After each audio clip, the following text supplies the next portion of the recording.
మహబూబాబాద్ జిల్లా నరసింహులపేట మండలం కొమ్ముల వంచ గ్రామంలోని కాంగ్రెస్ పార్టీ ఆధ్వర్యంలో సీఎం రేవంత్ రెడ్డి రైతులకు 2 లక్షల రూపాయలు రుణమాఫీ చేయడంతో సీఎం రేవంత్ రెడ్డి డాక్టర్ రామచంద్ర నాయక్ చిత్రపటానికి పాలాభిషేకం చేశారు.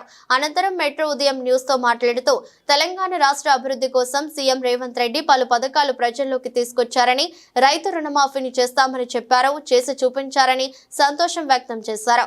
ఈ కార్యక్రమంలో కాంగ్రెస్ పార్టీ ముఖ్య నాయకులు తోటా సురేష్, మాజీ సర్పంచ్ లక్ష్మీనారాయణ, అమీర్ పాషా, సీనియర్ నాయకుడు గుద్దేటి శంకర్, గ్రామ కాంగ్రెస్ పార్టీ నాయకులు, కార్యకర్తలు, రైతులు తదితరులు పాల్గొన్నారు. మన కొమ్ములంచ గ్రామ రైతులు మరియు కాంగ్రెస్ పార్టీ ఆధ్వర్యంలో మన రేవంత్ రెడ్డి గారికి పాలాభిషేకం చేయడం జరిగింది. నేను గతంలో 10 సంవత్సరాల క్రితం టీఆర్ఎస్ ప్రభుత్వంలో రైతు రుణం తీసుకున్నాను. కానీ 2014 నుండి 2018 వరకు ₹1 రుణమాఫీ కాదు.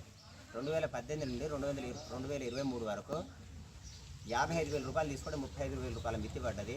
ఓన్లీ 20,000 రూపాయలు అయింది. తర్వాత మన రేవంత్ రెడ్డి గారు ఇచ్చిన సవాల్ ప్రకారంగా మీరు వెళ్ళి రైతులందరూ రుణం తీసుకోండి, నేను 2 లక్షల వరకు రుణమాఫీ చేస్తానని చెప్పేసి వాగ్దానం చేశారు. అప్పుడు వెళ్ళి నేను ₹1,00,000 రుణం తీసుకున్నాను. అదే ₹1,00,000 నాకు స్వచ్ఛందంగా ₹1,00,000 రుణమాఫీ అయింది.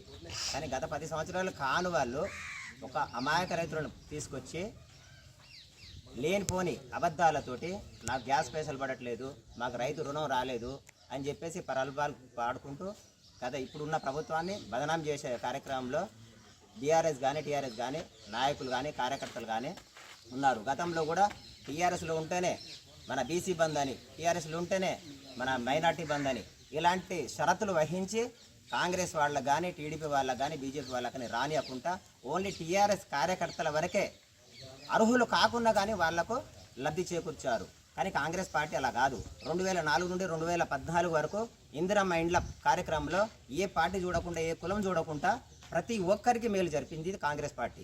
ఇప్పుడు కూడా 2024 నుండి మళ్ళీ ఈ కాంగ్రెస్ ప్రభుత్వం ఉన్నంత వరకు ఇండ్లు కానివ్వండి, ఏదైనా లబ్ధి కానివ్వండి, కార్పొరేషన్ లోన్లు కానివ్వండి, ఏదైనా సరే కాంగ్రెస్ పార్టీ ప్రతిపక్షం లేకుండా ఓన్లీ ప్రజలు, బీద ప్రజలు, అర్హులైన వారికి ఖచ్చితంగా రుణం కానీ ప్రతి ఒక్క విషయంలో కూడా కాంగ్రెస్ పార్టీ కన్న తల్లి లెక్క సహకరిస్తుంది ప్రతి ఒక్కరికి. కాబట్టి మేమందరం కాంగ్రెస్ పార్టీకి రుణపడి ఉన్నాం.